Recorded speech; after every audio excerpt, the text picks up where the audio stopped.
Hey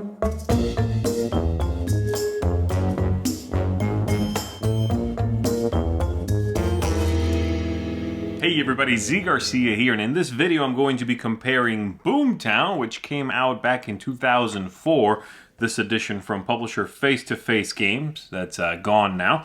Comparing that to the newest printing of the game, now retitled to Gold River with a few changes, some cards modified or added in a smaller form factor as you see here.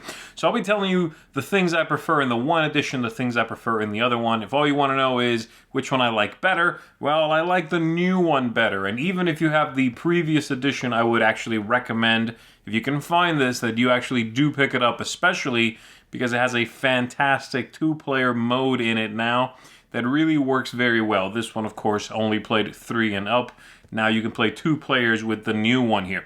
So the first thing, besides that, the fact that I like the 2-player mode, is the boxes here, and I have to say the original box is much better. It is larger, as you can see, not that large though, and it's just a much sturdier box. This new box here, the construction on it, the style, it has a flap on the front just for information.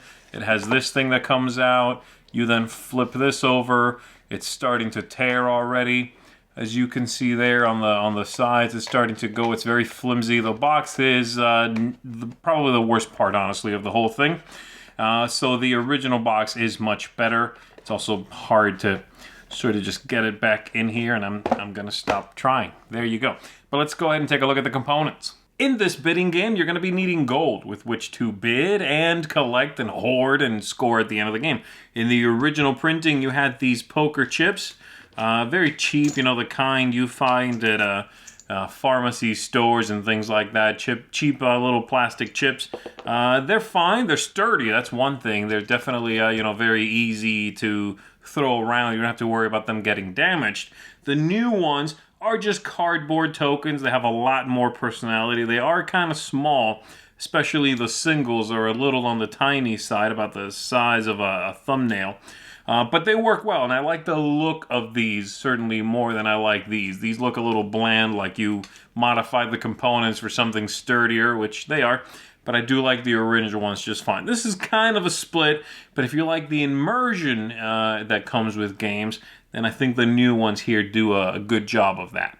Here is the bread and butter in the game, the cards that you are going to be bidding over, trying to collect, and then of course, if they are a mine, mining them for gold. The original ones are larger format. They're a little bit better quality, though the printing on them isn't great. They're kind of dark, very muted cards.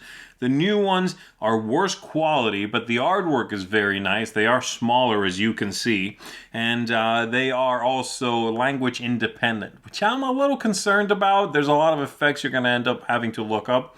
So as you can see here, the hold-up will let you know what it does right there on the card. This one, you just need to reference the rule book for all of them. A couple of other things that they changed that I enjoy for the balance of the game, to make the game ultimately less swingy, it seems to me. The original game here, after every round, you would roll the dice, these 2 dice, and then if you got a hit, that would pay out. So 8, every mine that had an 8 up here would pay out the number of gold pips. So if you had an 11, that might not come up very often, if at all. So that was a consideration. In the new game, they've tightened up those numbers, and now you're rolling these interesting little wooden dice, which are 4-sided each. So you're going to roll that, you're going to get, say, a 4 there, and every 4 is going to pay out. So it's only between 2 and 8 instead of 2 and 12. So you can rely on them a little more. The gold pips are going to flow a little bit more in the new one. So I like that. One more thing they added was these poker corners here, which is going to be another way you can make victory points in the game. At the very end of the game, everybody's going to compare their best poker hand from all the cards they owned, and whoever has the best poker hand is going to get 10 gold nuggets for that, 10 victory points, basically. So I like that as well. And they've also changed a lot of the card effects, the special cards here. In the original game, they're pretty punishing, and they're kind of swingy, so you have to go into it knowing this game has a lot of hints of a take that game. So for example, this hold up here did not change, but one of them allowed you to blow up someone's mine. That's all it did. If you won that card, you blew up someone's mind. The new one, you blow up someone's mind, and then you have to roll the dice and see if the sheriff catches you. If you roll a 5 or less, you got caught, and you have to pay that much, whatever you rolled, to the player whose property you blew up. So it's a little less punishing. It's a little more forgiving, this game, a little slightly friendlier maybe, just I like it better. I like the balance in the new one a little bit better. So there you go. And like I said, several of the cards from the original one are gone, and they've been replaced with new ideas. Not this one, obviously this is the same, but they've been replaced with new cards, new concepts that I find ultimately more interesting than the ones that came in the original game.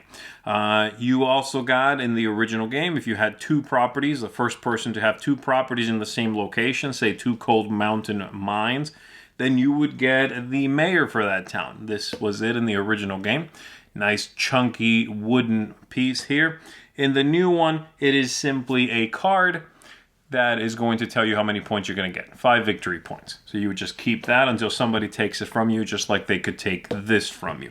So there you go. That's the main thing that is different in the game, both from component-wise and mechanically, right here in the cards. The last thing I want to talk about here is this new 2-player mode. I'm going to give you a look at how this works. Now, normally in the game, you would go around the circle, auctioning off, bidding until somebody won. And then that player who won, let's say they paid 10 gold nuggets. They would pass the gold nuggets, get those 10 and pass them counterclockwise. And they would give to the next player, they would give all 10. That player would keep half, pass them. That player would keep half and pass them, and so on. And then going the normal way around the table, the usual way clockwise, the winner would take a card first, then the next player, and then the next player, and so on. So if you were last after the player who won the bid, you would get the most money, but the worst card, right? The last card from the table. In the 2-player game, you're going to reveal 3 cards here. We're going to go back and forth bidding. Let's say that player wins with 6. All right, they are going to pick the card they want. And let's say they want this one here. So they're going to take that card, keep it, and then they are going to take the 6 nuggets that they bid, and they're going to put them in the spot that the card was in. From the other 2 cards, they're going to remove one from the game. So they'll remove this one from the game. And now I get to, as the second player, I can either take the card, put that in front of me. This is a river, by the way, which hits on 2, 4, 6, 8. So all the even numbers. There's also some that hit on the odd numbers. So I could take this, or I could take the money. And just like in the usual game, I keep half. So I could take 3 nuggets, and then the card is gone, this money is gone. Or I could take the card, and all this money is gone. And then, as usual, you roll the dice, and you see if anything hits. We got an 8. I hit on an 8 over here, so I get 1 gold pip for that, 1 gold nugget for that. And then we do it again, flip over 3, do the bidding again. So there you go. Hopefully that gives you just a quick look at how these 2 versions compare with one another. Like I said, I do like the new one better, though I wish the quality of the production was higher overall. I think the look is nicer. I think the game balance is better. The new play mode is better. The poker concept is good. So the whole thing is just, clearly you can see years of experience from the designers put into effect here in this game. So thanks for checking this out, everybody, with me. My name is Z Garcia. I'm going to see you on the next one. Thanks so much for watching another Dice Tower video. If you enjoy our videos, subscribe to the channel for more fun, comprehensive board game coverage. Also, consider joining us at one of our events. Come to Dice Tower Retreat, a small, intimate gathering where gaming is king. Join us for Dice Tower Cruise, the largest board game cruise. Attend Dice Tower West in Las Vegas, for gaming fun on the West Coast, or Dice Tower East in Orlando, in sunny Florida. Dice Tower Conventions, the friendliest gaming conventions on Earth. I'm Eric Summerer, and you've been watching The Dice Tower.